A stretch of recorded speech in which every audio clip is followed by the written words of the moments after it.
En 1973, en el poblado de La Ermita, en Michoacán, una mujer llamada Gabina Romero, aseguró tener visiones de la Virgen del Rosario. En esas apariciones, dijo que la Virgen, que se le aparecía, le ordenó fundar una comunidad aislada del mundo, y designó como líder espiritual a un ex sacerdote católico llamado Nabor Cárdenas Mejía, conocido como Papá Nabor. A partir de ese momento, nació la secta llamada la Nueva Jerusalén, un lugar donde se prohibió la televisión, la radio, la música moderna, el alcohol, los bailes, el maquillaje y hasta la educación oficial. Los niños solo podían estudiar lo que los líderes religiosos aprobaban, dejando a generaciones enteras en el analfabetismo, sin oportunidad alguna de aprender como hoy en la actualidad. La vida, en la comunidad se convirtió en un régimen de control absoluto. Se estableció que el fin del mundo se estaba acercando, y que únicamente quienes vivieran en este mundo, a como ellos lo llamaban orden por aparición, se salvarían. Las familias que intentaban escapar eran amenazadas, golpeadas e incluso desterradas violentamente, porque las personas que buscaban aprender, eran agredidas de todas las maneras. Con el paso del tiempo, las reglas se volvieron más estrictas. Mujeres vigiladas, castigos físicos, persecución contra quienes se atrevieran a cuestionar al Papá Nabor, o a las llamadas videntes, que decían recibir mensajes directos de la Virgen. El trastorno mental era tan fuerte y tan poderoso, que muchos habitantes creían ciegamente, que fuera de la secta solo existía tortura, condena, y castigos eternos. Tras la muerte de Papá Nabor, en 2008, los conflictos internos se salieron de control, porque distintas facciones se disputaron el poder, lo que provocó ataques, incendios de escuelas y enfrentamientos entre los mismos pobladores de la secta. La Nueva Jerusalén, que comenzó como un santuario de fe, terminó convertida en un lugar de fanatismo, miedo y violencia. Hasta hoy, la secta sigue existiendo, aislada y cerrada al mundo exterior, con cientos de personas atrapadas en un sistema que les robó la libertad, la educación y la vida misma. La secta, llamada la Capilla Angelito Negro 666, operaba en Pachuca Hidalgo, en la colonia La Loma, donde se encontraba un recinto clandestino dedicado al culto del Angelito Negro, una figura representativa del diablo. El líder de la secta, identificado como Ignacio, se autodenominaba el padrino y dirigía las actividades del colectivo. Bajo su liderazgo, la secta realizaba rituales en los que los fieles vestían túnicas color guinda, o vino oscuro, que les cubrían el rostro. Durante estos rituales, los miembros realizaban pactos en los que renunciaban a Dios y a todo lo sagrado, entregando su alma al Angelito Negro. Las investigaciones revelaron que hacían como proceso, era el reclutamiento, que comenzaba principalmente en redes sociales y lugares concurridos, donde los miembros del grupo se acercaban a jóvenes, principalmente mujeres entre los 15 y 21 años, ofreciéndoles promesas de ayuda espiritual, acompañamiento emocional, y una mentira de pertenencia a una comunidad segura. Una vez dentro, los miembros eran sometidos a pruebas y rituales que incluían escarificaciones en la piel y otros actos de devoción. Esta secta también estaba involucrada en actividades delictivas, incluyendo maltratos y los crímenes que se basaban en quitarles la vida. En julio de 2025, 2 agentes de la Policía de Investigación fueron maltratados y les quitaron la vida, en la capilla del Angelito Negro 666. Este caso atrajo la atención de las autoridades, que realizaron operativos que resultaron en la detención de varios miembros y el desmantelamiento del grupo. El presidente municipal de Pachuca, Jorge Reyes Hernández, confirmó que la capilla operaba de forma clandestina, y aseguró que no se permitirá su reapertura. La secta también tenía presencia en Tepito, Ciudad de México, donde se encontraron altares dedicados al Angelito Negro, compartiendo espacio con cultos a la Santa Muerte. En Sonora, México, surgió un grupo familiar liderado por Silvia Meraz Moreno, que practicaba sacrificios humanos a la Santa Muerte. El culto nació de la creencia de que estas prácticas otorgaban protección, riqueza y poder espiritual, y rápidamente se convirtió en un ritual sistemático dentro de su familia. Silvia convencía a sus hijos y familiares de participar en los rituales, argumentando que estos actos fortalecían la conexión con la Santa Muerte y aseguraban la prosperidad del hogar. Los rituales incluían apuñalamientos, heridas en el cuello y derramamiento de líquido rojo, siempre frente a altares dedicados a la Santa Muerte, decorados con velas, veladoras negras, imágenes y ofrendas de animales. El líquido rojo de las víctimas era considerada el elemento más poderoso del ritual, y cada sacrificio debía ser meticuloso, para complacer a la Santa Muerte. Entre las víctimas, se encontraban personas conocidas del grupo o menores cercanos, manipulados y engañados, para que fueran llevados a los rituales. Uno de los casos más impactantes, fue el de Martín Ríos Sánchez Urrieta, un niño de 10 años que fue emborrachado, maltratado varias veces, y finalmente herido gravemente en su cuello, frente al altar.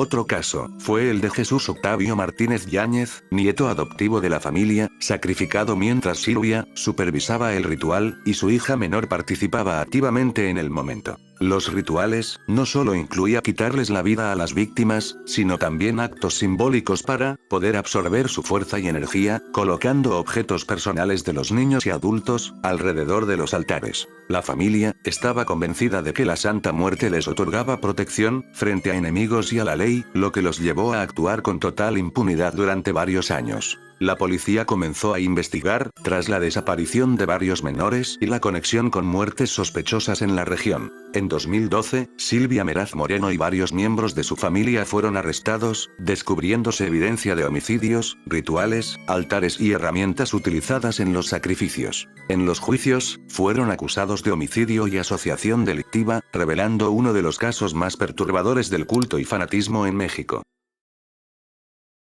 Los narcosatánicos fueron una secta criminal que operó en México durante los años 80. Su líder era Adolfo de Jesús Constanzo, conocido como El Padrino, un hombre nacido en Miami en 1962, que desde pequeño fue introducido en la santería y la magia negra. Constanzo se instaló en México, y comenzó a trabajar con narcotraficantes, prometiéndoles protección contra la policía y contra las balas a cambio de realizar rituales. Estos rituales se basaban en el palo mayombe, una práctica afrocaribeña que él distorsionó hasta el extremo. Utilizaban un caldero llamado nganga, donde colocaban huesos, restos humanos y mucho líquido rojo de las víctimas, creyendo que eso les daba poder e invulnerabilidad. La secta comenzó sacrificando animales, pero pronto pasaron a sacrificios en humanos. Secuestraban personas, las maltrataban y les quitaban la vida como ofrenda para su caldero. En 1989, cometieron su crimen más conocido, de la desaparición y sin rastro de Mark Kilroy, un estudiante estadounidense que estaba de vacaciones en Matamoros. Su cerebro fue colocado dentro del caldero ritual.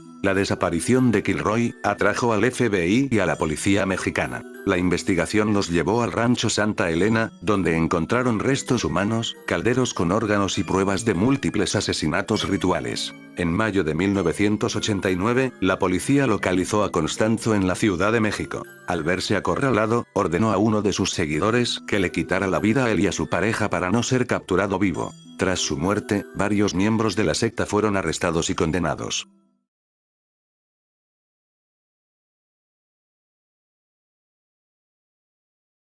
El 5 de junio de 2009, en Hermosillo, Sonora, México. La guardería ABC, administrada parcialmente por el Instituto Mexicano del Seguro Social, IMSS, y por un particular, se convirtió en escenario de un incendio devastador que terminó con la vida de 49 niños y dejó a decenas de pequeños con graves quemaduras. Esa tarde, el fuego comenzó de manera repentina, propagándose rápidamente por los pasillos llenos de materiales inflamables y sin las medidas básicas de seguridad. Las puertas de emergencia estaban cerradas con candados y rejas, según los testimonios de los sobrevivientes, impidiendo la evacuación rápida de los niños. El humo y las llamas se extendieron por los salones mientras los niños gritaban, muchos atrapados en sus camas o debajo de muebles. Los rescatistas llegaron al lugar, pero la magnitud del incendio y las condiciones precarias del edificio hicieron que muchos pequeños perdieran la vida asfixiados antes de poder salir. La investigación reveló negligencia y corrupción. Se descubrió que la guardería había pasado inspecciones oficiales sin cumplir con las normas de seguridad básicas. Las autoridades y administradores eran conscientes del riesgo, pero ignoraron las irregularidades por intereses económicos. Las investigaciones señalaron negligencia grave por parte de los dueños de la guardería, algunos directivos del IMSS y supervisores que aprobaron el edificio sin cumplir con las normas de seguridad. Responsables directos, los administradores privados de la guardería, que aseguraron falsamente que el lugar contaba con medidas de seguridad. También se identificó a algunos inspectores que pasaron por alto las irregularidades. Denuncias de padres y pruebas del incendio revelaron que muchas puertas de emergencia estaban cerradas con candados, lo que permitió probar la negligencia. Testimonios de trabajadores y sobrevivientes ayudaron a reconstruir los hechos y a señalar a los responsables. Documentos y permisos falsificados sirvieron como evidencia de que las autoridades locales e IMSS sabían que el lugar no cumplía normas básicas. Algunos de los dueños y directivos fueron condenados a prisión, aunque las penas fueron consideradas por muchos como muy ligeras para la magnitud del daño. Muchos de los responsables políticos o funcionarios involucrados nunca enfrentaron la justicia, lo que generó mucha indignación nacional. En Durango, se iniciaron las búsquedas de fosas clandestinas. Todo comenzó gracias a denuncias ciudadanas. Vecinos reportaban desapariciones y movimientos extraños en terrenos baldíos. En marzo de 2011, la Policía Federal detuvo a Bernabé Monge Silva, alias M14. Durante los interrogatorios, reveló varios lugares donde estaban enterradas las víctimas. El 11 de abril de 2011, se descubrió la primera fosa en el fraccionamiento Las Fuentes. Se encontraron 88 cuerpos. Días después, se localizaron más fosas en Providencial, El Consuelo y San Vicente. Hasta diciembre de 2011, se habían exhumado 282 cuerpos en 15 fosas. Solo 27 personas pudieron ser identificadas. Las investigaciones señalaron que la mayoría de las víctimas eran privadas de la vida por conflictos entre facciones del cártel de Sinaloa. Algunos grupos rivales, dentro del estado luchaban por controlar rutas de tráfico de drogas y territorios estratégicos. Varios de los responsables fueron capturados gracias a la colaboración de M14 con las autoridades. Sin embargo, muchas víctimas nunca fueron identificadas. El 22 de diciembre de 1997, en la comunidad indígena de Acteal, municipio de Chenaló, Chiapas, un grupo de paramilitares armados, vinculados a intereses políticos locales y con conexiones con el conflicto armado en Chiapas, irrumpió en una iglesia donde se refugiaban civiles tzotziles, hombres, mujeres y niños, miembros de la organización pacífica Las Abejas. En ese tiempo, Chiapas estaba bajo conflicto por el EZLN, Ejército Zapatista de Liberación Nacional. Muchas comunidades indígenas apoyaban a los zapatistas o buscaban la paz sin armas. Los paramilitares, respaldados por caciques locales y políticos que temían perder poder, consideraban a estas comunidades como una amenaza. Querían intimidar y castigar a quienes no seguían su línea política. La masacre se planificó, los atacantes sabían que en la iglesia de Acteal se refugiaban civiles pacíficos, creyendo que allí estarían seguros. Llegaron súbitamente y armados, con la intención de quitarle la vida a todos y enviar un mensaje de terror a otras comunidades. Obedecer o morir. Los atacantes dispararon sin piedad, utilizando armas de alto calibre. Entre los cuerpos se contaron 45 personas, muchas de ellas mujeres embarazadas y niños que estaban dentro del templo rezando. Los sobrevivientes relataron escenas de terror, cuerpos cayendo por los disparos, gritos de los niños y el humo de los fusiles que penetraba las paredes de la iglesia. Esta masacre fue planeada con previsión. Los paramilitares buscaban intimidar a las comunidades indígenas que apoyaban el Movimiento Zapatista de Liberación Nacional, EZLN, castigando a quienes no seguían la línea política de los caciques locales.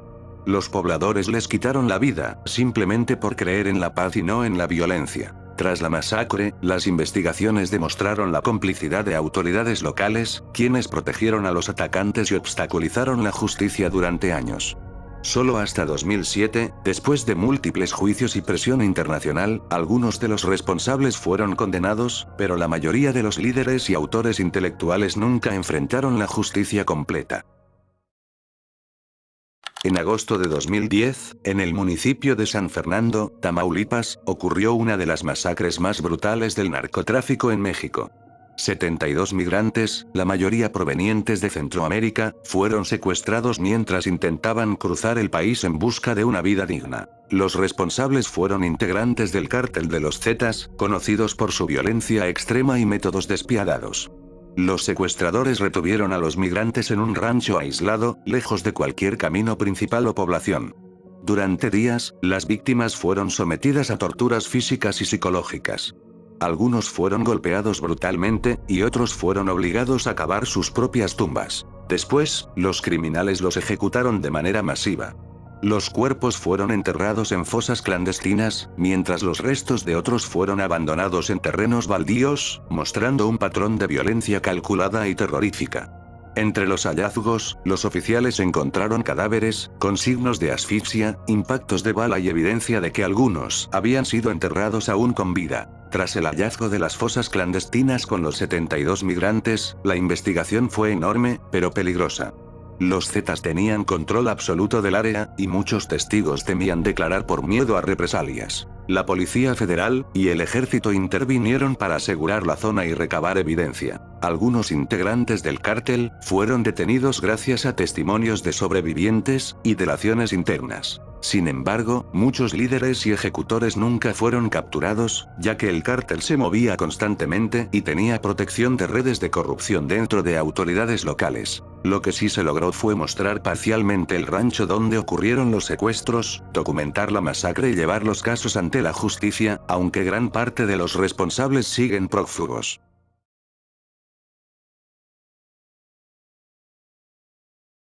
Gregorio Cárdenas Hernández nació en la Ciudad de México en 1915, en el barrio de Tacuba.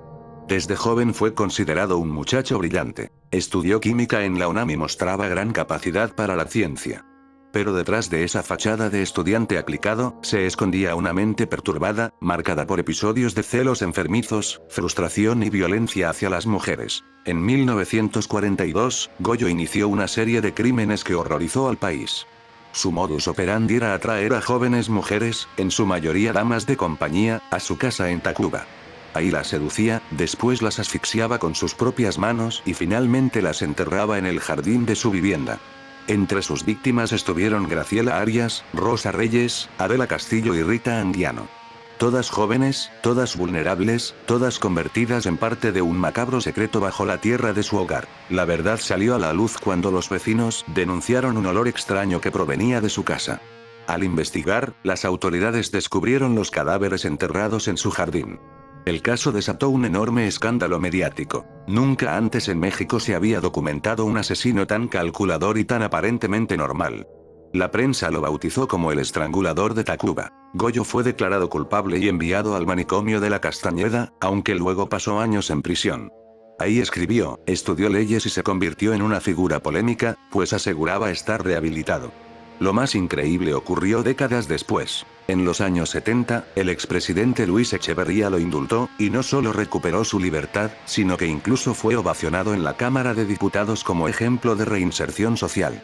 Gregorio Cárdenas murió en 1999, como un hombre libre. Francisco Guerrero Pérez nació en la Ciudad de México en 1840, dentro de una familia humilde. Apenas recibió educación y desde joven se le conocía por su carácter violento, además de tener una marcada obsesión por las mujeres de bajos recursos y damas de compañía. En su vida adulta trabajó como zapatero y comerciante, pero detrás de esa fachada escondía un instinto asesino. Entre 1880 y 1888, Guerrero comenzó a cazar a sus víctimas, mujeres marginadas que apenas sobrevivían en la capital. Las contrataba con engaños y, una vez que estaban bajo su control, las golpeaba brutalmente, las asfixiaba y, en algunos casos, las degollaba o decapitaba. Los cadáveres eran abandonados en el río Consulado, lo que hizo que la prensa lo llamara el destripador del río Consulado. Por su forma de vestir con chaquetas charras y extravagantes. Se le atribuyen al menos 20 asesinatos, todos de damas de compañía, con excepción de su última víctima conocida, Murcia María Gallardo. El 13 de febrero de 1888, testigos lo vieron atacándola, y fue el detective Francisco Chávez quien logró detenerlo. Al inicio fue condenado a muerte, pero su castigo se redujo a 20 años en San Juan de Ulúa. Sin embargo, en 1904 ya estaba libre. Su libertad no significó arrepentimiento. En 1908 volvió a quitar vida, esta vez a una anciana llamada Antonia, simplemente porque lo había hecho enojar. Fue sentenciado otra vez a la pena de muerte y encerrado en Lecumberri, pero nunca llegó a ser ejecutado. En 1910, a los 70 años, perdió la vida en prisión, justo el mismo año en que estallaba la Revolución Mexicana. En los años 40, en México, surgió una de las historias más macabras de la criminalidad femenina. Se trataba de las hermanas Delfina, María del Carmen, María Luisa, a quien llamaban Eva, y María de Jesús González Valenzuela, mujeres nacidas en Jalisco, hijas de un padre violento y controlador que las marcó con una infancia de abusos y disciplina brutal. Crecieron en un ambiente de miseria y resentimiento, y con el tiempo convirtieron ese odio en la base de un negocio sangriento. Las hermanas fundaron varios burdeles en Guanajuato y Jalisco, y pronto descubrieron que podían lucrar más allá de la prostitución común. Su método era sencillo y aterrador. Engañaban a jóvenes humildes, muchas veces menores de edad, prometiéndoles trabajo o un futuro mejor. Cuando las muchachas aceptaban, eran encerradas, drogadas y obligadas a ser damas de compañía bajo amenazas constantes. Si alguna intentaba huir o se negaba, el castigo era la muerte. Los clientes incómodos corrían la misma suerte, y los bebés que nacían de las mujeres explotadas eran considerados estorbos y eliminados sin piedad. Los cuerpos eran enterrados en fosas clandestinas en Purísima del Rincón, Guanajuato, donde poco a poco se fue acumulando un cementerio secreto. Se calcula que entre 1945 y 1964, las Poquianchis le quitaron la vida a más de 150 personas, aunque oficialmente solo se reconocieron 91 víctimas. La brutalidad de sus crímenes convirtió su nombre en sinónimo de horror, pues nadie imaginaba que un grupo de mujeres pudiera levantar un imperio criminal basado en la esclavitud, la tortura y el asesinato. El fin llegó en 1964, cuando las autoridades descubrieron los cuerpos enterrados en sus propiedades. Fueron arrestadas y condenadas a largas penas de prisión.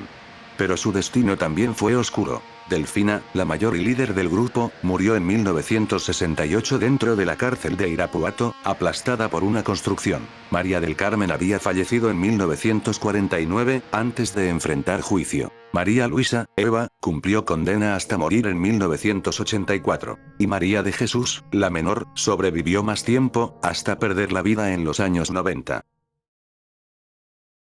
El caso de los Huipas es uno de los más perturbadores y poco conocidos de la historia de México, una historia cargada de incesto, venganza, sangre y terror. Nos situamos en la década de los 40, en un pequeño municipio del sur de Sonora, dentro de la comunidad indígena Yoreme, un entorno hostil y complicado para quienes eran diferentes. Allí nacieron y crecieron 4 primos, que serían conocidos como los Huipas: Eusebio Yocupicio, Adelaido Huipas, Basilio Humo y Leonardo Yocupicio. Desde jóvenes, los primos compartían una relación incestuosa y, debido al rechazo social y la discriminación por sus preferencias sexuales, comenzaron a desarrollar un odio profundo hacia quienes los marginaban. Ese resentimiento los llevó a cometer crímenes atroces. Les quitaban la vida a quienes los habían humillado o mostrado intolerancia, convirtiéndose en los primeros asesinos seriales indígenas documentados en México. El líder del grupo era Eusebio, quien planeaba meticulosamente los crímenes. Elegían a su víctima, la engañaban y la llevaban a zonas aisladas, donde golpeaban y herían hasta la muerte. Sus métodos eran brutales. Usaban un marro de mezquite, una madera pesada, y mutilaban a sus víctimas. A los hombres los castraban, conservando órganos sexuales y pieles, mientras que a las mujeres les cortaban los senos, como castigo y advertencia macabra. Durante años, la comunidad permaneció desconcertada. Las desapariciones eran frecuentes, y al principio muchos pensaban que las personas simplemente se habían ido o migrado hacia Estados Unidos. Pero pronto se hizo evidente que los responsables eran los Huipas. Los asesinados siempre habían tenido algún conflicto o habían discriminado a los primos. Finalmente, el padre de Vicente Buitimia, su última víctima, comenzó a investigar y descubrió que su hijo había sido visto por última vez con uno de ellos. La policía fue alertada y el 13 de abril de 1950, Eusebio, Adelaido, Basilio y Leonardo fueron detenidos. Los primos confesaron al menos 7 asesinatos, aunque se sospecha que podrían haber sido más. Originalmente fueron sentenciados a muerte, pero la pena ya estaba prohibida en México, por lo que cumplieron 30 años de prisión. Eusebio y Basilio fallecieron en la cárcel a causa de tuberculosis, mientras que Leonardo y Adelaido fueron liberados tras cumplir su condena.